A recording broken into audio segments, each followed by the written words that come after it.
নমস্কার। বাবাঙ্গ সত্যজিৎ রায়। তারা ছাপনি চড়ে সাগর পাড়ি দেবে, দেবেই দেবে।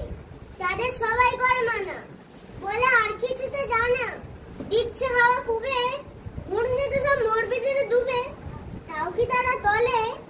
তারা হাত পা ছুড়ে বলে, ওরা থোড়াই কি আর এই আমাদের মনের মতো। ছাপনি চড়ে সাগর যাওয়ায় নেই কোনো ভুল, এরাই পাপাঙ্গ। অনেক দূরে অনেক দেশের পর পাপাঙ্গ দূরে, নীল মাথাতে সবুজ রঙের চুল পাপাঙ্গ। ছাগনি চলে গেল, তাতেই গেল। উবের হাওয়ায় উঠলো পেপে সবচেয়ে রুমাল, সেটাই তাদের পাল। তামাক টানো ঠুকোর সঙ্গে বাঁধা। ডাঙার লোকে বললে আমার গাধা, ওরা বুঝছে না কেউ। ডুববে তোরই হাওয়ার ঠেলা চোতেই